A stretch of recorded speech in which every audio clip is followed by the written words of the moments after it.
I would argue that the most serious threat to the United States is not someone hiding in a cave in Afghanistan or Pakistan, but our own fiscal irresponsibility. The President of the United States. These United States are confronted with an economic affliction of great proportions. America may be headed for a recession. And I must say to you that the state of the Union is not good. We are engaged in a long and hard fight against inflation. Our trade deficit is too large. Part of our trouble is that we have been self-indulgent, and now the bill has come due. Unless we act forcefully, and now, the economy will get worse. But I pledge to you tonight that the full powers of this government will be used to keep America's economy producing. What we need is spending discipline in Washington, D.C. And thus restore balance to our economy. We will continue along the path toward a balanced budget. Once it's balanced, we will start paying off the national debt. And now we are on course for budget surpluses for the next 25 years. But a stronger nation and economy requires more than a balanced budget. Only a true partnership between government and the people can ever hope to reach these goals. We must act today in order to preserve tomorrow. We must solve problems, not leave them to future generations. We won't leave it to our children and our grandchildren. We must not go back to unwise spending. We must strive to break the calamitous cycle and help dispel the uncertainty that so many feel about our economy. And tonight, that cause goes on. God bless.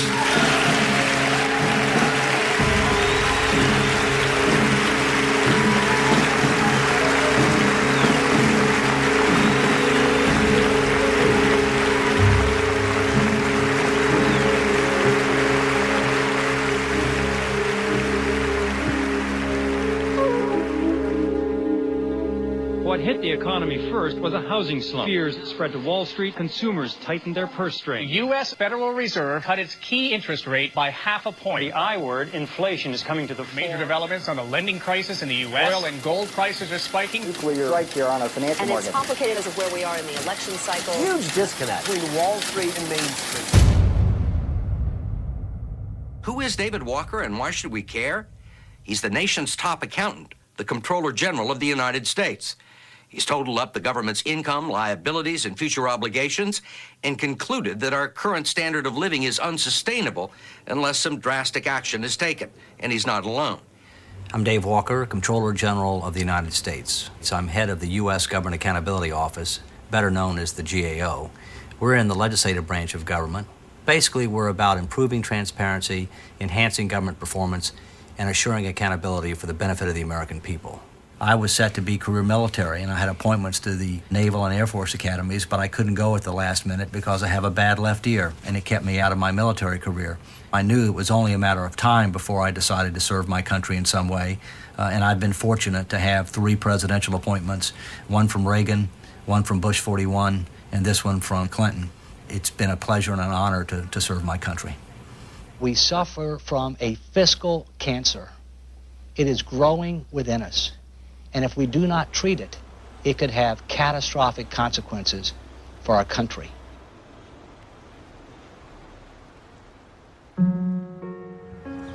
How big is the federal debt? I don't know. I'm guessing quite a bit. I wouldn't know that. Like 3 million? I know it's in the billions. I have no idea. If it's in the billions or trillions. No, it's a heck of a lot more than it was probably 10 years ago. Well, take a stab at it. 69 billion. It's probably huge. What if I told you it was $8.7 trillion? That's pretty crazy. Wow. Shouldn't be that way.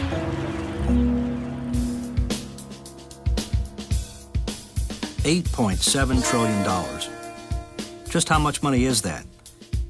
With a number this large, it helps to compare it to the overall size of America's economy, what economists call the gross domestic product, or GDP. In February 2007, when our federal debt was $8.7 trillion, our GDP was around $13.5 trillion. That meant that our federal debt was about 64% of our GDP.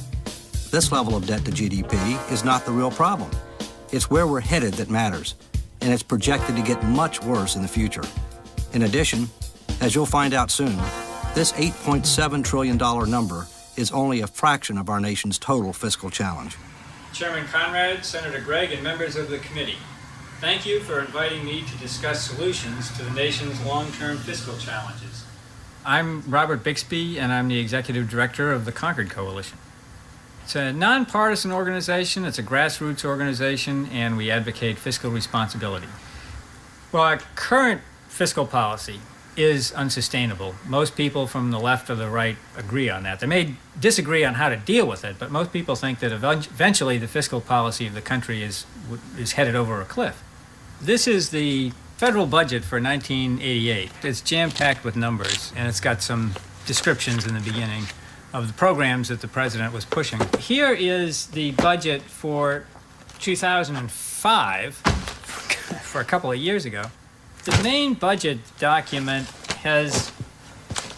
it's got some numbers in it. It has pictures in it. There's a lot of color pictures in it and glossy paper and things. It's not what it used to be, where you just had numbers and some descriptions of the programs. It's kind of a metaphor for what's happened with federal government. Here we go. If you just joined us, David Walker, who is Comptroller General of the U.S., is here in the studio with us. For the past few years, you've gone around the country on what you've called fiscal wake-up tours. Tell us what those are and why you're doing this. There's a coalition of groups that has come together. The key players are the Concord Coalition, the Brookings Institution, the Heritage Foundation, and myself as Comptroller General of the United States. We have many other organizations that are involved as well, but those are the four cornerstones. What we're doing is we're going outside the Beltway to state the facts and speak the truth to the American people, to help them understand where we've been, where we are, where we're headed. Because my view is the only way that elected officials are going to make the tough choices is if the people understand the need for these choices and will not punish them for doing what's right for America's future. The facts aren't Democrat or Republican. The facts aren't liberal or conservative. The facts are the facts. And, you know, there's broad-based agreement among the Fiscal Wake-Up Tour participants that span the political spectrum, that our financial condition is worse than advertised, that we need to act soon because time is working against us. America faces four serious deficits today. The first is a budget deficit. The second is a savings deficit. The third is a balance of payments deficit, of which the trade deficit is a subset. And the fourth and most serious of all is a leadership deficit. How can this be happening to the richest country in the world? Well, we've lost our way, quite frankly. Let me tell you how we got to where we are.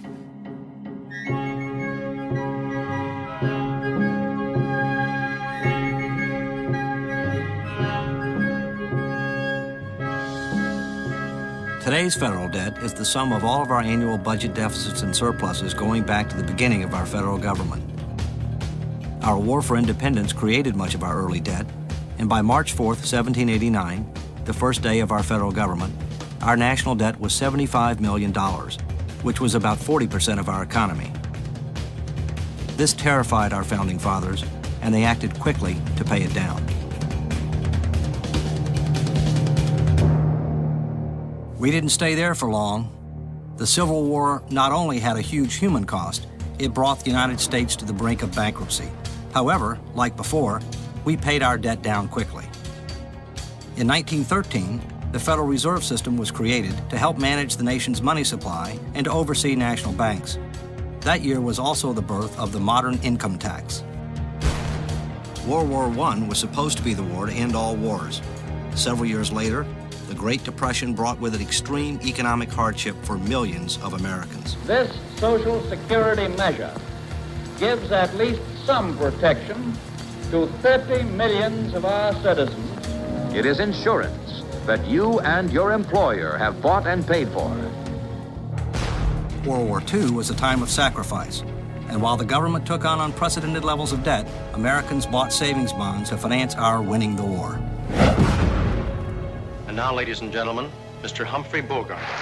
Our fighting men have just won history's greatest victory for freedom. Buy bonds for their future and for your own future. We've got another bond to buy. It's official. It's all over. It's total victory.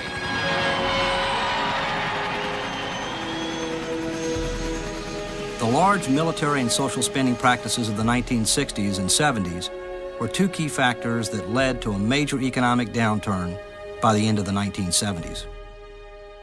The 1980s saw the rise of supply-side economics. It's morning again in America. Reaganomics. You're the trickle-down theory guy. I'm betting my reputation on it. The controversial Laffer curve proposed that lower marginal tax rates would eventually generate higher tax revenues. The theory did have its critics. Let me just give you a difference that I have with Governor Reagan on taxes. It is what I call a voodoo economic policy.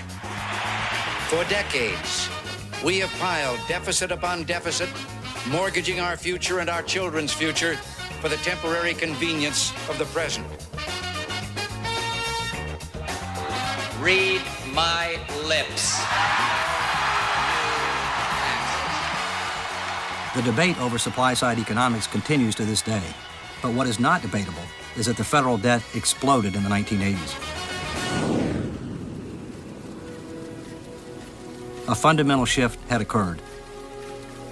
America was becoming addicted to debt. Never before in our history had so much debt been created during an era of relative peace and prosperity. Yes, the Cold War ended, but it came at an extremely high price, and people from across the political spectrum were becoming very alarmed.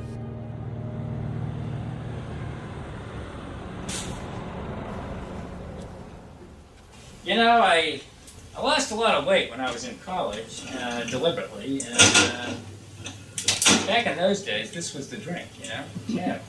Back in 1992, Warren Rudman, a Republican senator, and Paul Tsongas, a Democratic presidential candidate, along with former Commerce Secretary Pete Peterson, founded the Concord Coalition because they were very concerned about the budget deficit at the time and also the long-term outlook.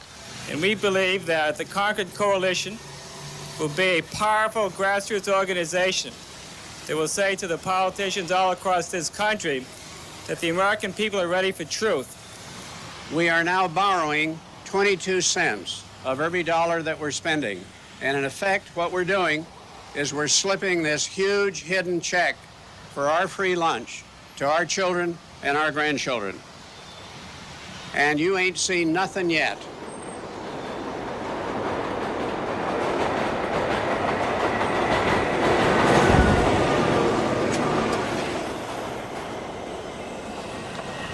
This is the issue that the Concord Coalition was formed to address. So, yes, I do feel a particular responsibility to advance the cause. And, you know, things like this, like today's hearing, are just a great opportunity to do so. They don't come along all the time. Some people say, well, this is all gloom and doom. You know, you're talking about all these terrible numbers and statistics, and it's really, you know, if this were gloom and doom, we wouldn't be doing it.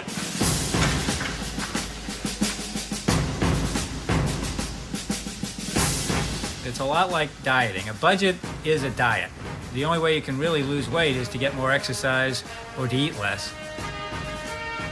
There are really only two ways that you can balance a budget. You can cut spending or you can raise taxes. And people don't necessarily like those hard choices, so they look for easy solutions.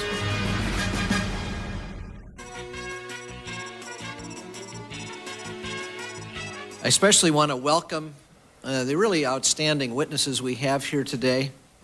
Robert Bixby, the Executive Director of the Concord Coalition that does such good work on trying to alert the nation as to the risks of our fiscal imbalances. Dr. Joe Minarek. The Budget Committee, sort of think of it as mom and dad sitting around the kitchen table at the beginning of the year figuring out what we can afford. And everybody comes up to them with their ideas about the new things that the family needs, and they have to sort of look at how much income they're going to have and how much they can afford to spend. Well, the family hasn't been doing too well. We've been running deficits of $200 to $300 billion, which is quite a bit of money. We're involved, all of us here at this table, in the fiscal wake-up tour. Dave Walker is involved in that as well. And we've been going around the country holding town hall meetings and talking to the local media. And we are finding the public seems to be willing to hear the tough choices.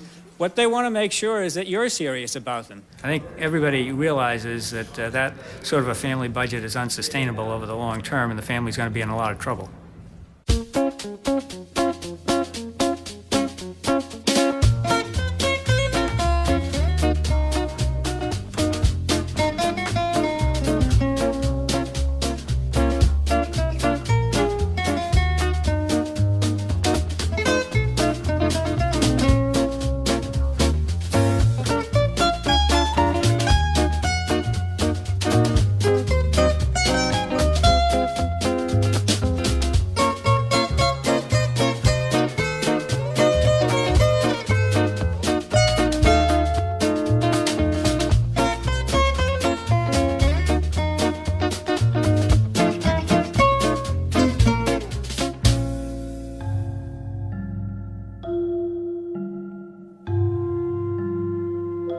In the last 40 years, we've had 35 budget deficits and only 5 budget surpluses.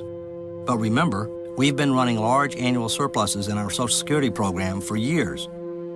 These surpluses are spent every year to help pay other bills in the federal government.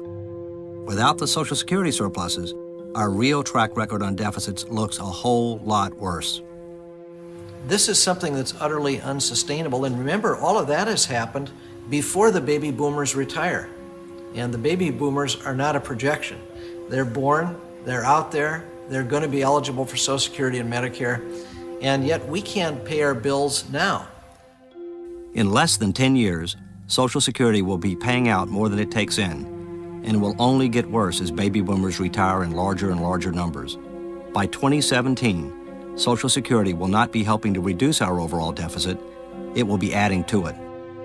Our enormous Medicare deficits and other federal spending that also lie ahead will only make this situation worse. The only issue that's more severe than this would be the idea that an Islamic fundamentalist would get his hands on or her hands on a nuclear weapon and use it against us. Beyond that, there's nothing that's more severe than this. This issue represents the potential fiscal meltdown of this nation, and it absolutely guarantees, if it's not addressed, that our children will have less of a quality of life than we've had, that they will have a government they can't afford, and that we will be demanding so much of them in the area of taxes that they will not have the money to send their kids to college or buy that home or just live a good quality of life. Obviously, if the public doesn't understand, there's going to be no sense of urgency and no pressure on our colleagues or the White House to act. I thank this panel, and we'll stand in adjournment. Right now, if you look at the federal budget, it's running a deficit, and it will probably run a deficit for the next several years. Those deficits are not off the charts. We've been there before. But what is really worrisome is the longer run future. If you look at just 3 programs, Medicare, Medicaid, and Social Security, the spending for those programs under current rules will rise very rapidly over the next few years, indeed for the foreseeable future. Longevity increases and rising medical care spending are symptoms of being a rich country. However, we've got to do something about it. Unless we're willing to raise taxes and keep on raising them, or close down the rest of the federal government, we've got a very big problem staring us in the face. Jefferson went on record saying that it was immoral for one generation to load up the next generation with debt. In private life, we don't do that. A person goes to his grave and his debts go with him, more or less. But in public, we do. In public, we have the system whereby one generation can spend money before it's been earned. And it spends the money, and then somebody's got to pay that money in the future, and that somebody is the next generation. To me, that is an immoral situation, and it's not just immoral, it's just fundamentally wrong and mean for one generation to spend the next generation's money.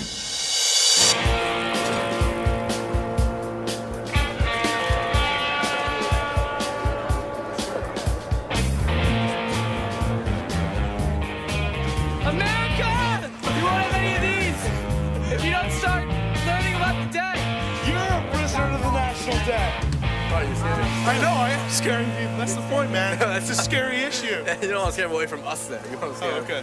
When we thought of the idea of starting CYA, the goal was to be the face of the generation that's going to be affected by the national debt and to kind of try to put a human touch to it. All I gotta say is talk to your congressman, talk to your senator, talk to the GD president. I'm coming to you. We gotta fix this problem. It stinks. You know, our parents talk our ears off from the time we're 10 about financial responsibility. This is what you have to do. Don't get into credit card debt. You have to pay for what you buy. You have to save your money. And then the politicians who are supposed to represent your values and represent what you want, they aren't doing the same thing. They're telling you one thing and doing another thing. Would you like to go on a date with me? No. Would you like to learn about the debt? Yes. You kind of want to look at them and say, how can you not realize that this is going to damage our future? I mean, this situation is comparable to my parents incurring serious credit card debt before I was born and through my entire lifetime, and then expecting me to pay for it at some point in the future. And that's insane. We're not playing. We're not in a play. We are serious. Whenever you talk to someone about the problem, they're always like, yeah, that's really interesting. That's awesome.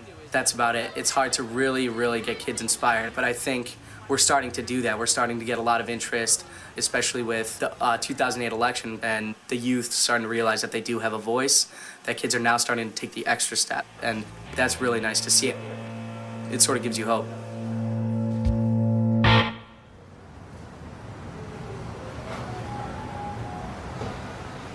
You know, there's this perception that, oh, the public doesn't care about these are just numbers, you know, it's boring stuff.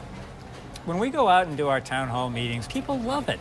What they're frustrated with is that they can't get straight answers from politicians, or they're told things that just don't make sense, like, oh, we can cut taxes and add a prescription drug benefit to Medicare, and, you know, instinctively people think, I don't think that really adds up, you know, but I mean, this guy is telling me that I can have it all, so, okay, all right, I'll vote. I'll vote for him.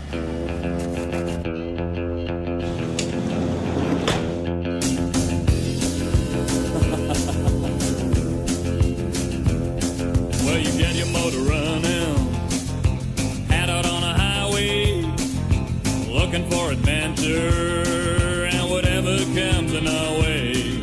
Well, tonight I'm gonna make it happen, take the world in a love embrace, fire up all of my guns and explode into space.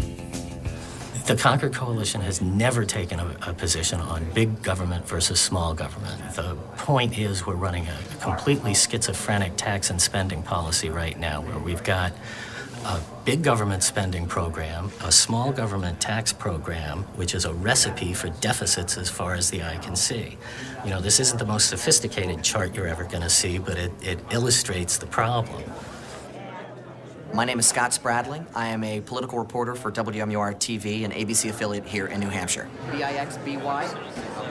Yankee frugality is alive and well here in New Hampshire, and when it comes to numbers and crunching the dollar signs, this is the state where this type of a dialogue makes a lot of sense. No one covers New Hampshire like we do. We're WMUR News 9. Now at 5 o'clock, a live look at the skyline. Off the top of my head, it's the type of story that we'll probably put into the middle of the newscast, a red meat dialogue, something that will try to just bring some attention to what this effort is, what the tour is, and I'm sure it'll get some moderate play in the news. And in other news tonight, a man allegedly steals a diamond ring, then swallows it in front of police. Our Heather Hamill is live in Hollis tonight with quite a bizarre story. Heather? This $7,000 diamond engagement ring won't be going on anyone's finger anytime soon. Police say thanks to Kenny Narin. Our federal financial problem is worse today than it was in 1992. But back then, the media, business leaders, along with Ross Perot and Paul Tsongas, made fiscal responsibility a key issue during the presidential campaign. The country woke up, recognized the challenge, and demanded change.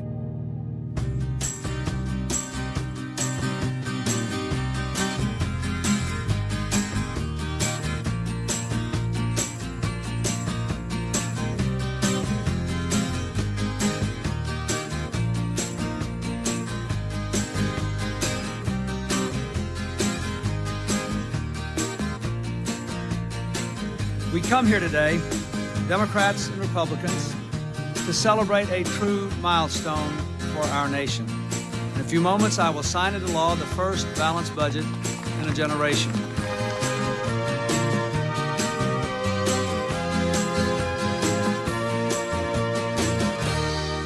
politics of sound fiscal policy are very difficult because the natural inertia in the political system, if you will, is toward federal programs, most of which are very useful.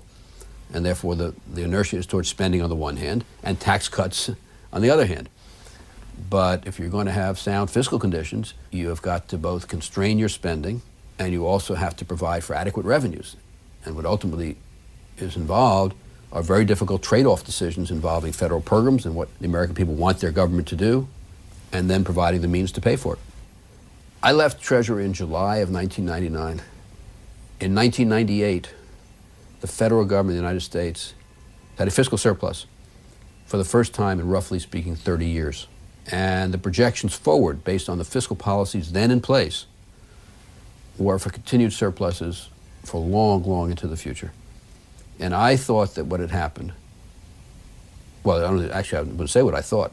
What had happened was that a political coalescence had occurred or had developed around maintaining fiscal discipline, which is a very difficult thing to do politically because it requires spending constraint and adequate revenues. And I thought we were on that track. It happened this week, something few of us thought we'd ever see. The national debt clock was turned off at noon last Thursday, having outlived its purpose. While the national debt has hardly disappeared, it stands somewhere in the $5 trillion range, it is slowly winding down, having dropped by over $100 billion since the first of the year.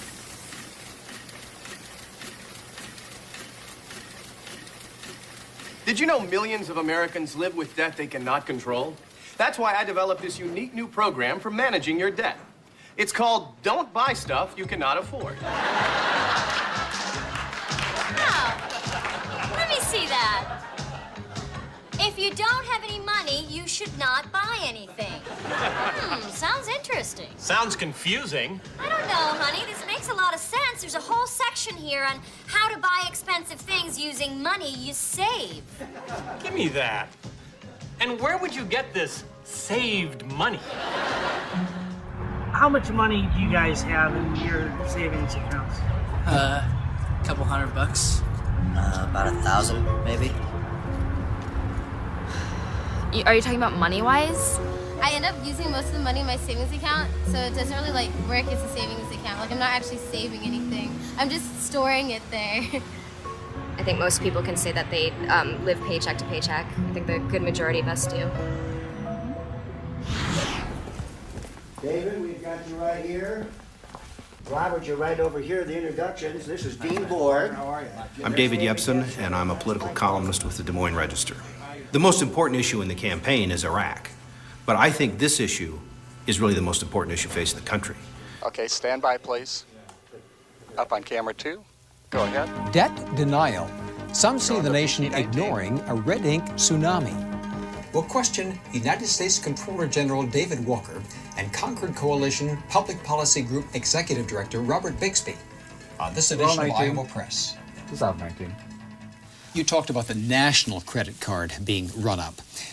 What about the individual credit cards? Too many Americans are following the bad example of their federal government. They're spending more money than they make. They're taking out home equity loans. They're charging up their credit cards. They're building up compound interest and seeing the day in the not-too-distant future where they may not be able to make the minimum. Does that exacerbate the national problem? It clearly does, because for 2 years in a row, American households have spent more money than they took home. A negative savings rate. The last time that happened was 1933 and 1934. Not good years for America or the world. Now, we're in a very different situation than 1933 and 1934. But the reason we have to borrow from foreign players who hold more of our national mortgage, who have more leverage on us and we have less leverage on them, is because we're not saving, and that's got to change. I think it's going to take a crisis before America responds to this. This is America. We don't do anything until something reaches a crisis, whether it's military rearmament before World War II or whether it's this question now. We're not going to be willing to take this pain until it gets to be a real problem. The concepts of sacrificing and building for a better tomorrow have been pushed aside by our live for today, easy credit, and consumption-oriented society. Many Americans have never seen a rainy day, and therefore simply choose not to save for one. This is a major problem because savings result in increased investment, additional research and development, a stronger economy, and an improvement in our overall standard of living. Is America's low savings rate today strictly a matter of personal choice? Or are there also other forces at play here? Dr. Paul. Thank you, Mr. Chairman. Good morning, Mr. Greenspan. I understand that you did not take my friendly advice last fall. I thought maybe you should look for other employment, but I see you kept your job. I'm pleased that you're back, though, because at least you remember the days of sound money. In the early 70s, due to the breakdown of the monetary system, it excited me enough to want to speak out. The concern a sound money economist has is for the supply of money. If you increase the supply of money, you have inflation. I know Wall Street likes it, and the economy likes it when the bubble's getting bigger, but I think it's harmful. Inflation is very simple. When government arbitrarily, out of thin air, prints money, creates money and credit out of thin air. And when I talk to many teenagers, grade schoolers, they seem to have no problem comprehending the fact that if you just create a lot of money, it'll be like monopoly money and it won't have value. Dr. Paul, you're raising an issue which a significant number of people have been raising over the years, and for which, frankly, we're not quite sure what the answers are. Alan Greenspan was the chairman of the Federal Reserve Board. I see the central bank, the Federal Reserve System, as having this tremendous power over money and credit. Greenspan, or any chairman of the Federal Reserve Board, is more powerful than even our president because he has so much control over the economy. Many countries have bitten the dust through the inflation, even in ancient times. This is a very serious problem, and the biggest fear will be that if the Fed creates too much money, we're going to have a crash of the dollar. And for 3 years, you've never been once in the target range. You know, if I set my targets and I perform like that as a physician, my patient would die.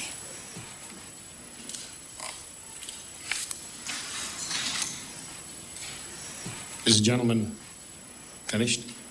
Yeah, thank you very much, Dr. Paul. Mr. Watts. Thank you, Mr. Chairman.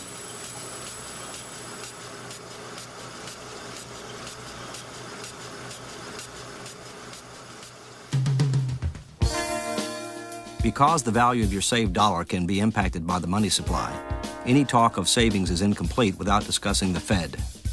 The Federal Reserve is the primary force in determining our nation's money supply. This is known as monetary policy, and it should not be confused with what is called fiscal policy, which relates to tax and spending policies set by the Congress. The Fed's two main policy goals are, first, to help stimulate economic growth, and second, to try to keep inflation low. These goals can conflict.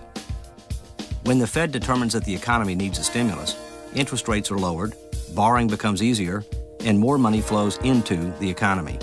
This is known as opening the Fed window, and the result is an increase of the money supply. When inflation is rising, which means that the dollar is quickly losing value, the Fed raises interest rates, borrowing becomes more expensive, and money eventually flows out of the economy. This closing of the Fed window decreases the money supply. Severe inflation requires a very tight monetary policy, which often leads to increased unemployment and greater reliance on personal savings. In a worst-case scenario, the economy can become stagnant and inflation can increase, a situation called stagflation. The Fed is then faced with an extremely difficult choice because it can't raise interest rates and lower them at the same time. It must choose either to stimulate the economy or to fight inflation. This last happened in the 1970s, and it was a very difficult time for our country. I was in the Nixon White House, first as an economic advisor to President Nixon, and then as Secretary of Commerce. Well, I think history will record that Federal Reserve was part of the problem. They let money supply get out of control. When Paul Volcker took over, he realized the need for tough action. But it's hard for many people to believe that interest rates were, as I recall, at the extraordinary level of 15 to 20% annually. And he had to take truly courageous action, and he did.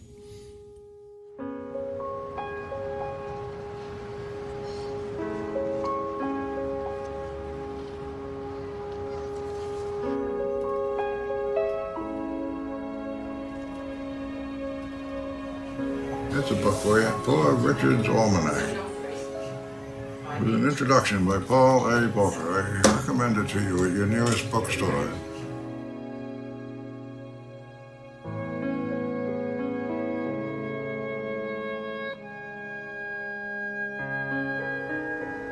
I think one of the lessons of that period, and these lessons have to be learned and relearned, is don't let the inflation get started, because once it gets some momentum, it's kind of feeling that it's inevitable, we'll find ourselves back in the days of stagflation and unacceptable economic performance, and very difficult to deal with.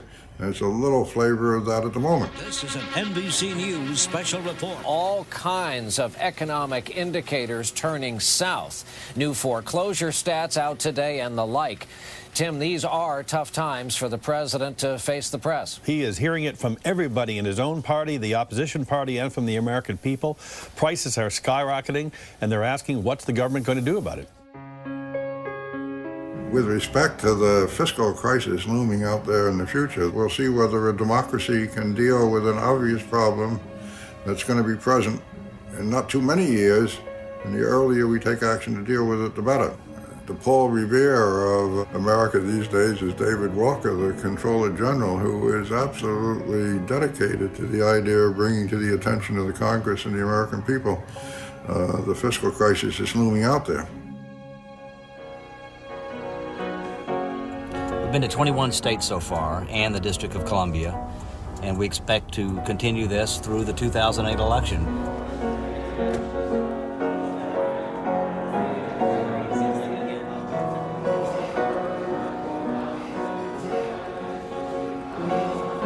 Before I came here, I was a high school business education teacher. I taught for 38 years. I'm very concerned about the federal debt. I think probably I'll survive, but I worry about my son and my grandchildren and the burden that it's going to place on them. You know, I don't think that deficit reduction is going to be described as a sexy topic. It is hard to break through with an unsexy message that sort of comes across as kind of like taking a cold shower. It's kind of the, we come along after the sexy messages. Cool people off, I guess. This is about the future of our country, our children, and our grandchildren. And ultimately, I'd like to think that politicians will rise above partisan politics to do what's right for our country. Well, my parents were poor dirt farmers, and they obviously wanted better for their kids. Things should get better for each generation. My only child is a college graduate, and I hope my grandchildren are going to be college graduates, but I think it's harder and harder to attain that. For we who are the middle class and the lower income people, we need help. We need help. Our nation is entering a demographic transformation to an older society, and we're doing so with rising healthcare costs and falling national savings. And that's a very bad combination for the future health of the economy. Priorities are totally screwed up in this country. You know, I'm not going to be around to see the disaster if it doesn't get better, but my kid and my grandkids are, and it scares me a lot. In any event, the more money you have relative to the amount of goods, the more inflation you have, and that's not good. So we're not a free market then? There is an invisible, there is a benevolent hand that touches us. Absolutely, you're quite correct. To the extent that there is a central bank governing the amount of money in the system, that is not a free market, and most people call it regulation. And so when you lower the interest rate and drive money to the stocks, that lowers the return people get on savings Yes, in a bank. Indeed, yes, indeed. So they've made a choice. We would like to favor those who invest in the stock market and not those who invest in a bank. That helps us. No, that's the way it comes out, but that's not the way they think about it.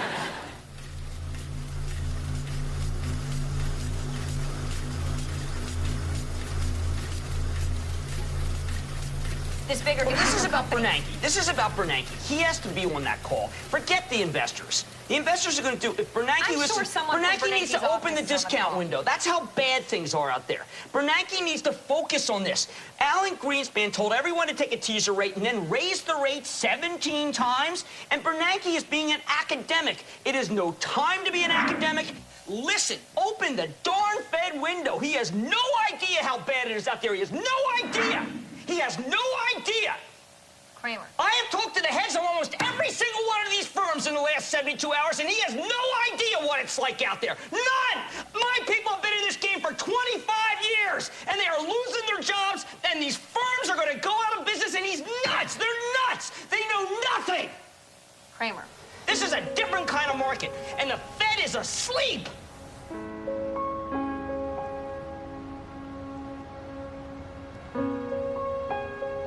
There are three types of people in our country: those who save and invest, those who could easily save more but choose not to, and those for whom savings is very difficult. If Federal Reserve policy creates strong economic growth and keeps inflation low, everyone can benefit. However, if inflation rises, people who are less well off will suffer more. The Federal Reserve seeks solely to get as high a level of real material well-being as we can by setting a platform of stability. We cannot pick and choose amongst various areas of the population because we just have no means of doing that. If fiscal policy is lax or savings are exceptionally low, there is nothing monetary policy or any central bank can do about that. We cannot live in the present only.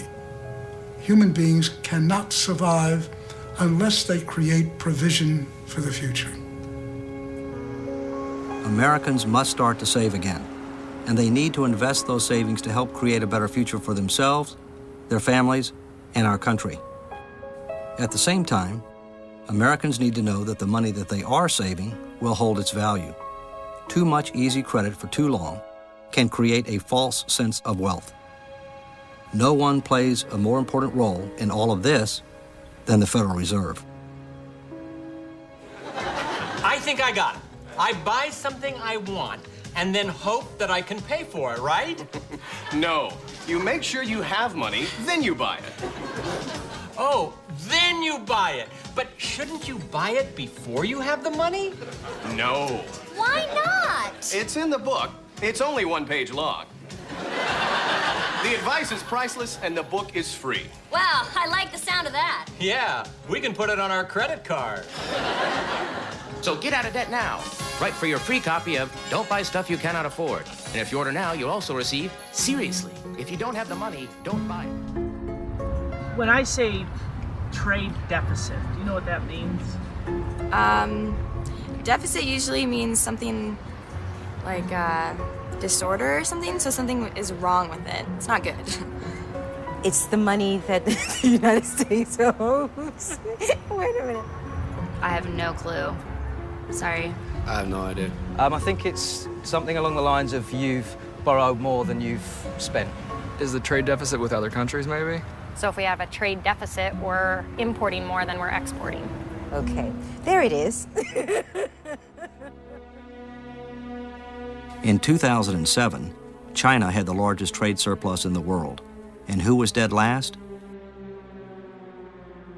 The United States of America.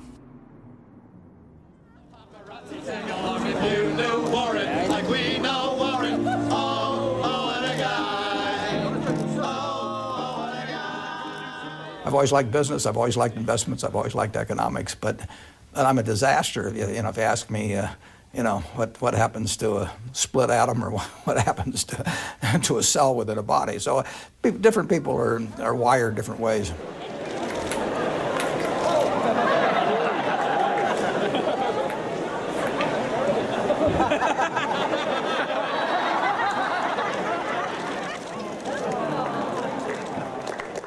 A few years ago, I wrote an article for Fortune on sort of the parable of Squandersville and Thriftsville, which was designed to simplify for people problems inherent in persistent and large trade imbalances.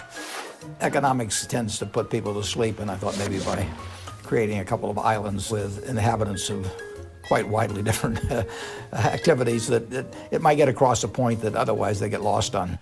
The thrust is that if you own a lot of property, an island in this case, you can trade it off for the things that you eat and consume every day, and you can do that for a long time, but eventually you run out of property and then you have to work a whole lot harder to provide your own needs, but also to pay back for the debt you've incurred. short-term actions have long-term consequences that sometimes people don't think about in the short run.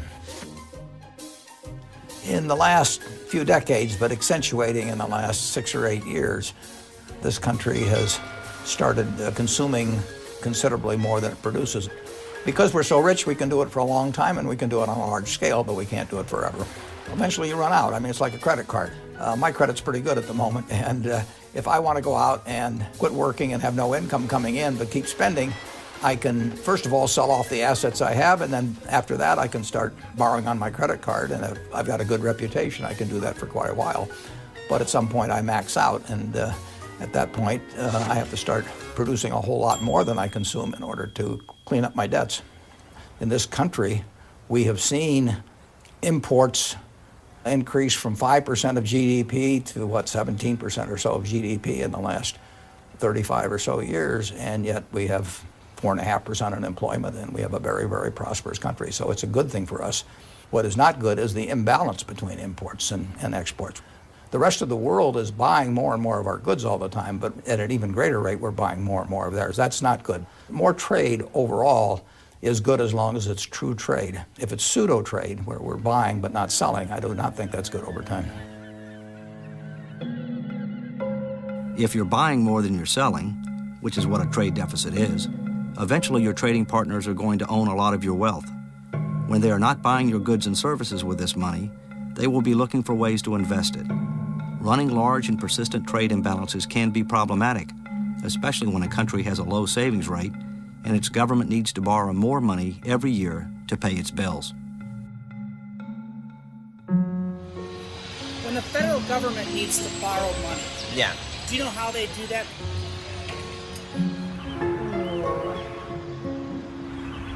Don't know. No. I don't. I don't know. That is a very good question. I'm under the assumption that everyone else borrows money from us, so... There's gonna be some giant global repo man that's gonna come by in like 2012 and be like, guys, it's been quite a while, you're way late. You got like interest piling up. We're gonna have to take all your blonde people. I'm sorry. More savings out of income are required to finance the growing American economy. Savings bonds are one of the finest savings devices. They are a safe, sound investment for the buyer and a source of strength for the nation. The country has asked the people to invest $1 billion in 1 month to help pay for the war. The world's free people are united in their determination. Get those bonds. You're sure to be the happier for it.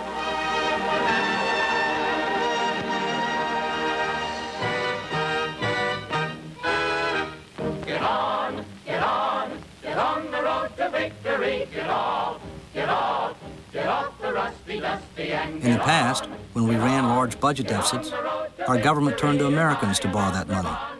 After World War II, virtually all the federal debt was owed to Americans.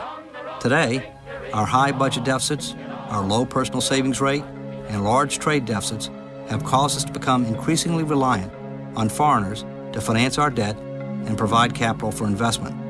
There's nothing inherently wrong with this in the short term, and the truth is America lends money to other countries. However, as our reliance on foreign lenders increases every year, one might ask, what are the longer-term consequences? We got another bond to buy.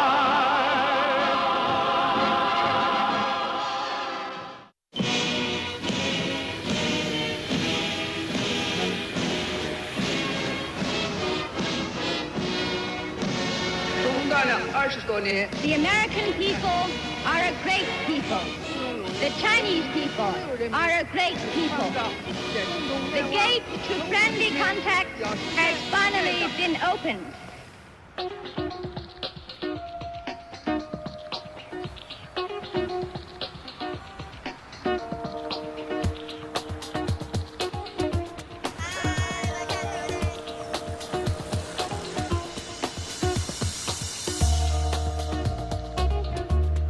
China is probably the biggest global economic story that there is going right now.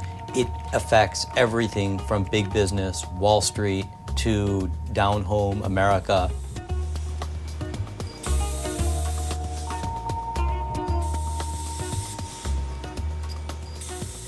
I have a mission. We want to make a brand name. We want to make a good factory. We want to make some nice products. We want to catch up with somebody in front of us. We know what our future is. And frankly speaking, I never imagined I can own such a land and make such a big building.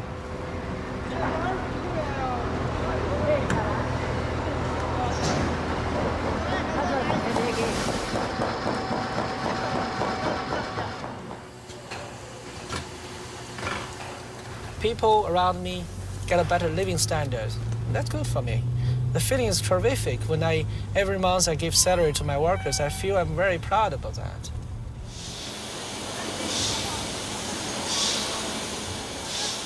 对对，这个也是我们相遇的地方。他有一颗善良的心 ，It's hard， 然后对我挺关照的，然后我们俩共患难来到这个地方。其实这个也是中国的传统文化。我们总共是4000块钱，除了生活以外，生活和房租以外，然后还剩余2500。我们在外面，然后经历一些风雨啊，然后感觉这种传统应该坚持下去。作为一个人，他都应该有个目标。我们的目标就是说，以后将来为我们有个舒适安静的环境啊，或者是说有辆车啊。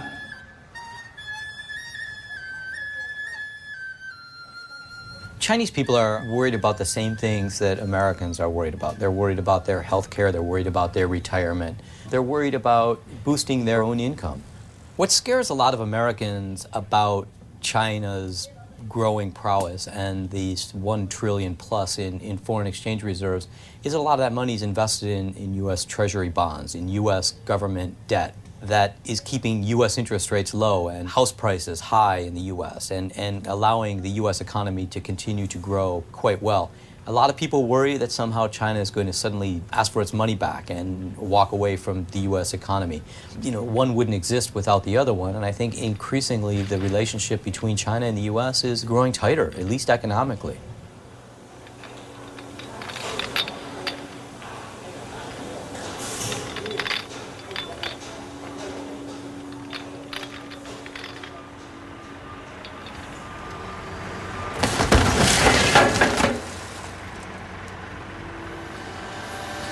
We are a scrap processing facility. That means that we buy the material and process it in a form that mills, steel mills, aluminum mills, copper and brass mills, foundries can consume in their furnaces to produce new metal. The material goes to China, it goes to Korea, Thailand, starting to ship into Vietnam, India, some into Japan. It's consumed by what would otherwise be a U.S. mill. Now that material is going to foreign mills. We've killed our industrial base. We've killed or are killing what made us a great nation. We're giving it to China, to India, to all the other nations of the world to produce our goods, and we're a net importer when we should be a net exporter. The only thing we're net exporting is scrap.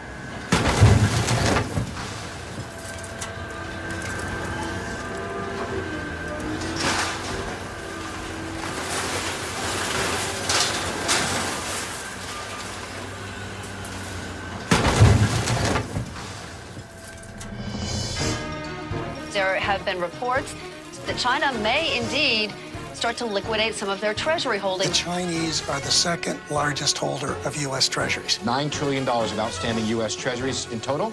China holds $400 billion of them. And it's a huge amount of money. It's so huge, Sue, it's called China's nuclear option, as you know, and that refers to financial, not ballistic weapons. If you want to know how it works in Washington, basically, China gets what it wants. We're going to be increasingly dependent on China for our own economic health, so we're going to have to figure out a way to get along with them.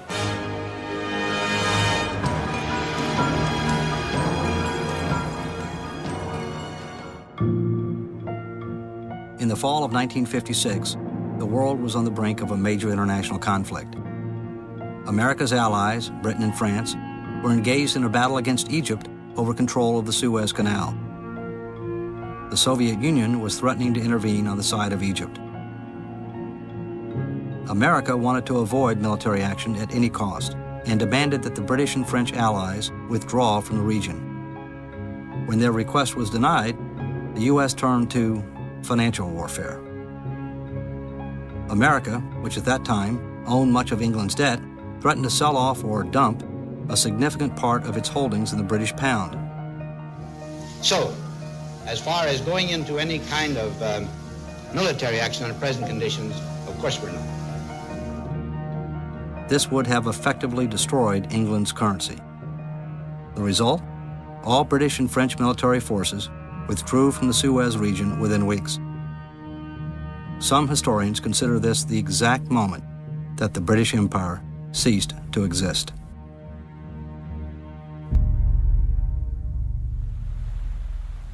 It took 42 presidents, 224 years to run up $1 trillion of U.S. debt held abroad.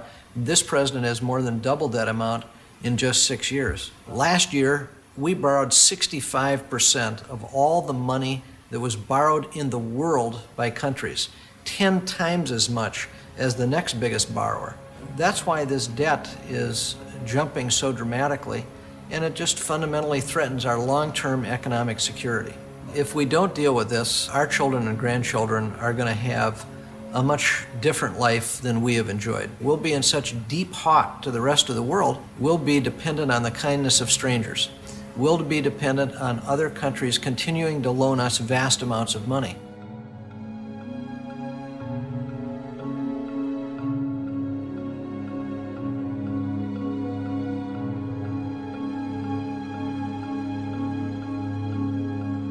If 15 or 20 years from now, 2 or 3% of the GDP is being paid abroad merely to service the debts or the ownership of assets that have been incurred because we're over-consuming, that will be politically unstable.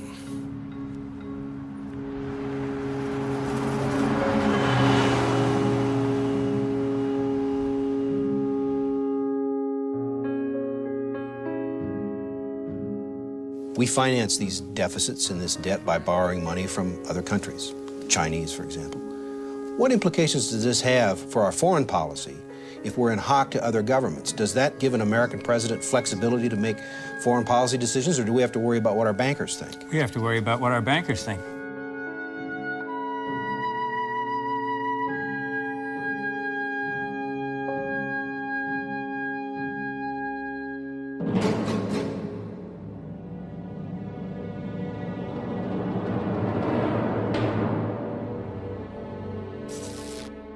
You know, when the debt clock was turned off, you know, I thought this is going to get ugly because it sends a signal that the problem is solved. And those of us that were looking at the long-term numbers knew that the problem really wasn't solved and frankly weren't very surprised to see the debt clock go back on again a few years later. Just before we leave Money Matters this evening, in New York City today, the man who owns the national debt clock has decided to start it again. It shows the United States owes more than $66,000 for every American family. That's more than $6 trillion in all. The sign's owner turned it off almost 2 years ago, and now he says we need to be reminded that the surplus is gone and that deficit spending is back. Well, my father had many ideas of how to bring out the growing danger of the debt. At one point, he sent out a card, a New Year's card, to all the people in Congress and the Senate saying, Happy New Year, you owe the federal government $30,000. When we put this sign up, we moved it from around the corner and we put it up over the entrance to the IRS, which we thought was very appropriate. The Clinton presidency, the clock we had then could not run backwards, so we covered it up with an American flag. This clock will be able to run backwards. Hopefully we'll get to a point where we can do that. We're rapidly approaching $9 trillion. Unless we're able to reverse the growing deficit soon, we're going to have to order up a new sign. As our mothers told us when we were growing up, when you have a little bit of extra money, be careful to make sure it doesn't burn a hole in your pocket. Well, quite frankly, it burned a hole through the pocket, through the floor, and, you know, a good way through the planet. Do you think there's a risk of a recession? How do you rate that? You know, you need to talk to economists. I think I got a B in Econ 101. I got an A, however, in keeping taxes low and being fiscally responsible with the people's money.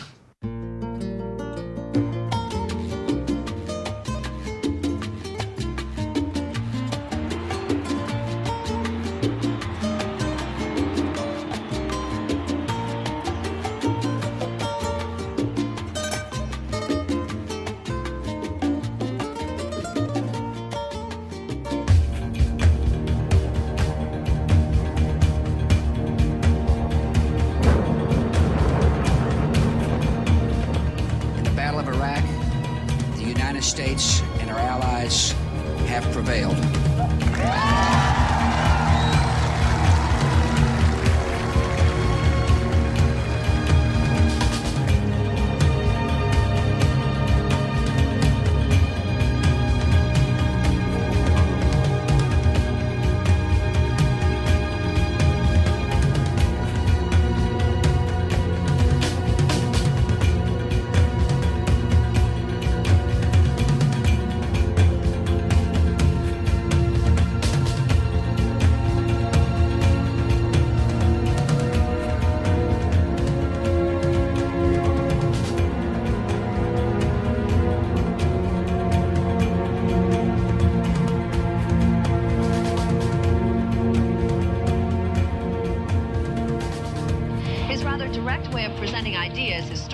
Controversy since being sworn in as Treasury Secretary on January 20th, 2001. There is no doubt O'Neill has a very difficult job.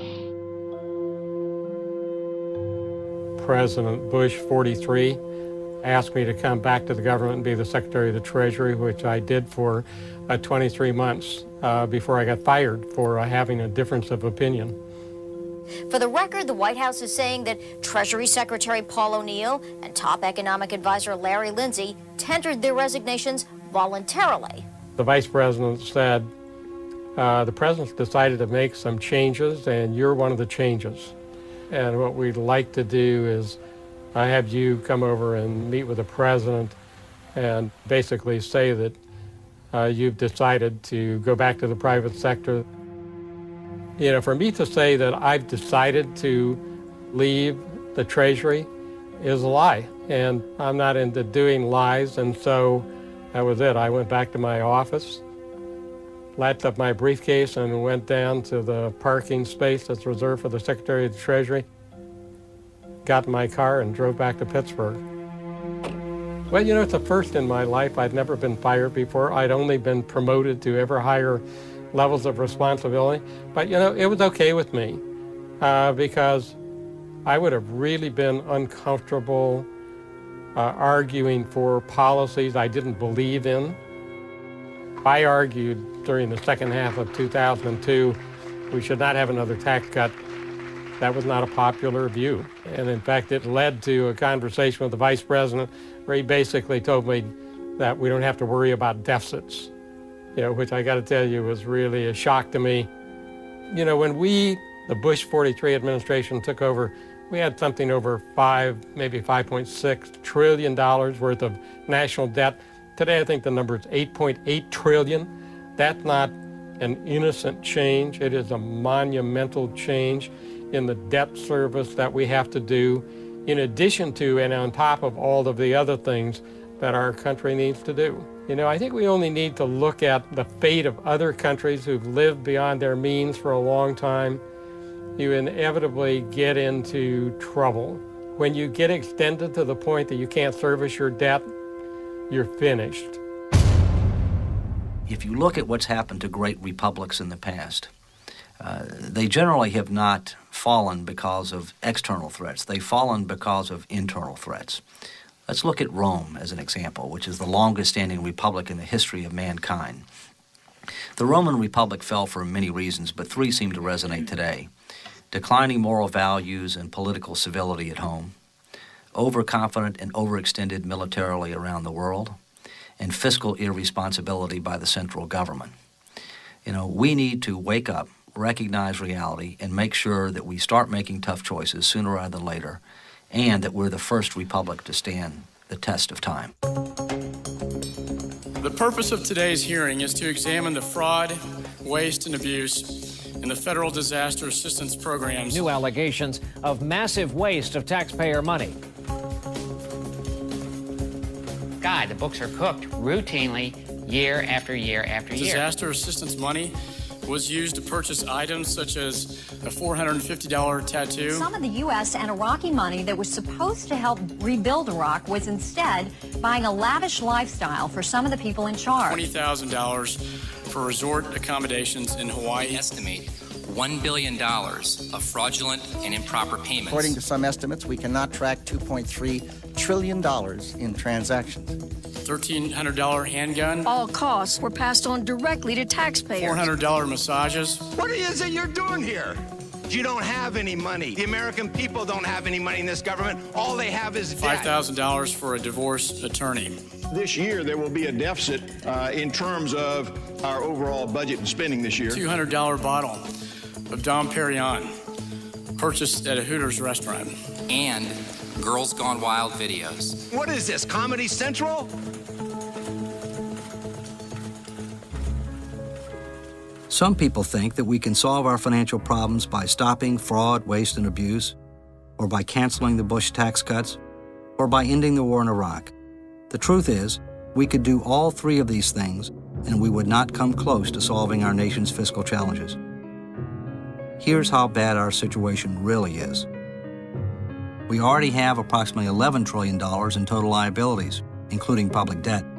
To this amount, you need to add the current unfunded obligations for Social Security benefits of about $7 trillion. Then add Medicare's unfunded promises, $34 trillion, of which about $26 trillion relates to Medicare Parts A and B, and about $8 trillion relates to Medicare Part D, the new prescription drug benefit, which some claimed would save money in overall Medicare costs. Add another $1 trillion in miscellaneous items, and you get $53 trillion. Our country would need $53 trillion invested today, which is about $175,000 per person, to deliver on the government's obligations and promises. How much of this $53 trillion do we have? Zip. By the time today's college graduates are ready to retire, 40 years from now, the only things our government will be able to pay for are interest on the federal debt and some Social Security, Medicare, and Medicaid benefits. All other parts of the federal government will be closed and out of business. What about taxes? We would have to raise federal tax burdens across the board, more than 2 times today's levels, to close the financing gap. Some politicians complain when any tax increases are mentioned. We're facing a more than doubling of federal taxes if we continue down our present path. Remember our debt to GDP? By the year 2040, our debt to GDP will be twice the record level at the end of World War II, and it skyrockets after that. Who's going to lend us money then? No matter what you personally believe should be done to address our nation's deficits, the magnitude of our problem is much bigger than people understand. Let's assume for a moment that all earmarks and special interest pork barrel spending were eliminated. They only represent about 1% of our annual federal spending. What if all 3 Bush tax cuts expired in 2010? That would only address about 10% of our federal financial hole. And what about Iraq? Even if the war ended in 2009, the total estimated cost of the war over time is less than 3% of our total financial problem. Our budget, savings, trade, and leadership deficits individually are bad enough, but in combination, they create a toxic mix that threatens our country's and our families' futures. As the baby boomers retire in large numbers, this tidal wave of spending will reach our shores, and we are simply not prepared for it. And trust me, it could swamp our ship of state. Unlike many other problems facing our country, this one is ours alone. We can and we must solve this one. The question is, when will we? As our nation's founder said, it's really up to us, we the people.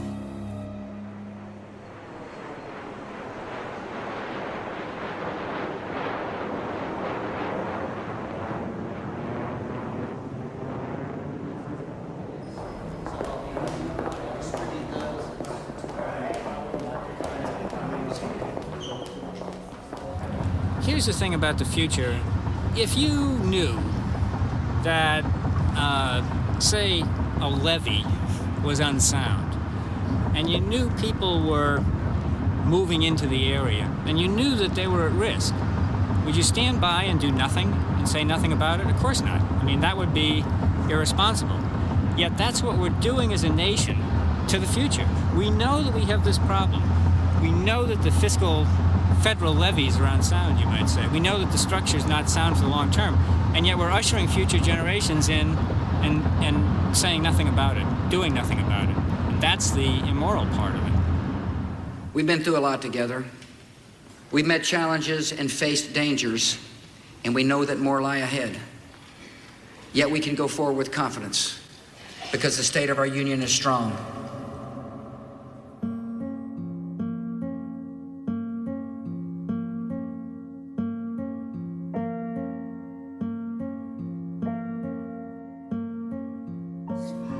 I mean, you can look at things 20 or 30 years from now and say, this can't happen. Something will change because the debt is just too big.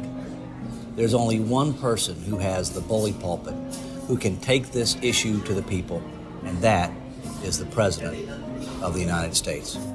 People may think somehow decisions are made by other people far away, but in a democracy, that's not really true.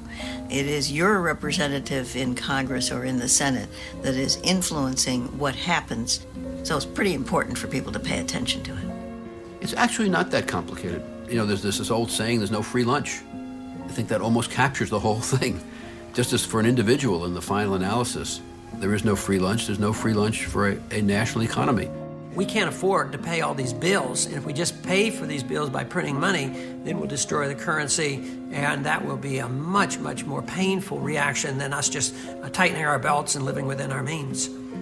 I do think that piling up more and more and more external debt and having the rest of the world own more and more of the United States may create real political instability down the line and increase the possibility that demagogues come along and do some very foolish things.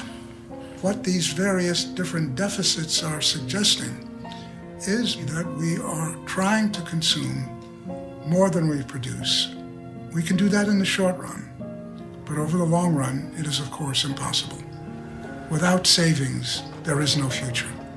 I think there is a tremendous opportunity for whoever is the next president to really make a very big and important difference for this country by providing serious leadership on this very difficult set of issues. We need presidents who are so devoted to doing the right thing with and for the American people that they're prepared to lose for their values and to hang their values out in public for everyone to see them.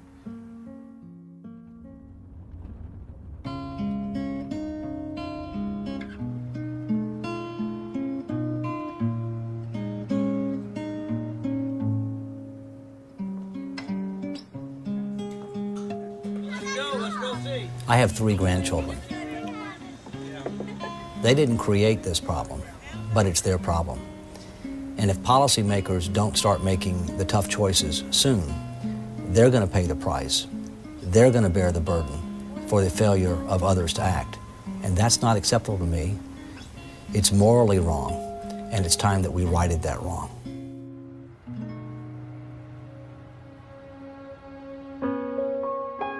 You will remain Comptroller General of the United States until mid-March, is that right?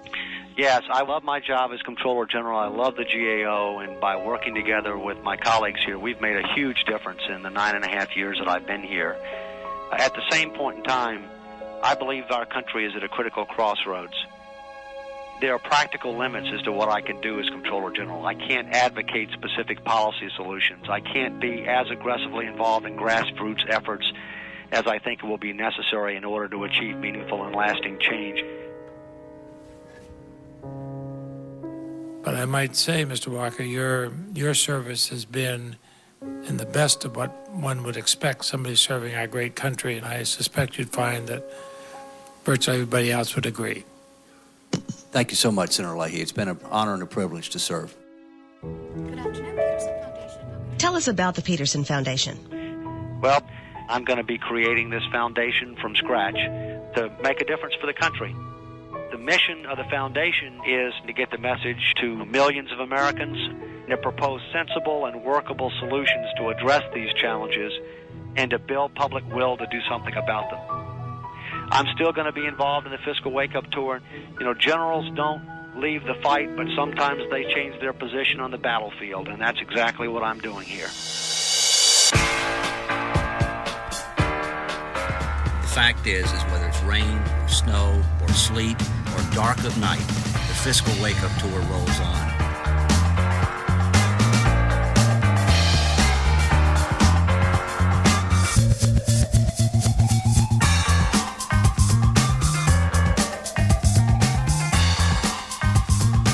David Walker joins us live this morning in studio. Mr. Walker, thanks for being here.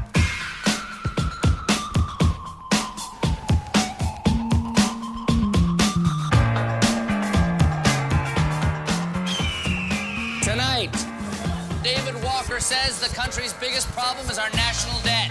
Finally, some good news about Iraq.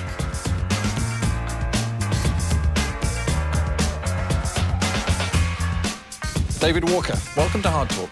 We can't afford the promises we've already made, much less to be able to piling on top of.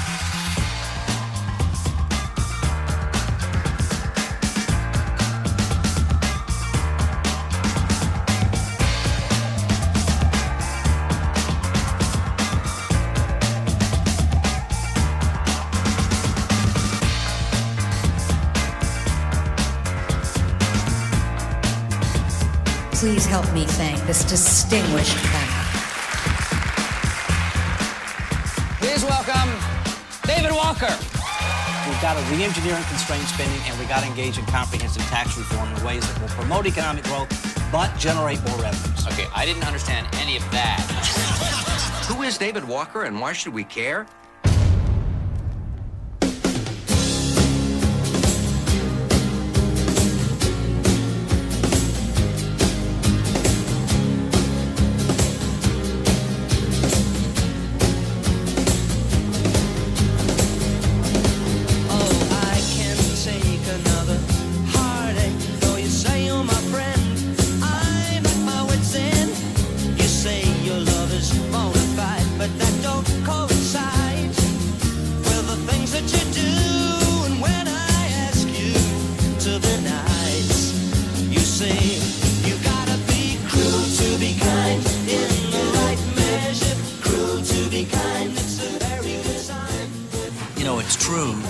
The only country that faces this challenge. But that shouldn't be an excuse for us not to address this challenge sooner rather than later. And after all, what good does it do to be the best looking horse in the glue factory?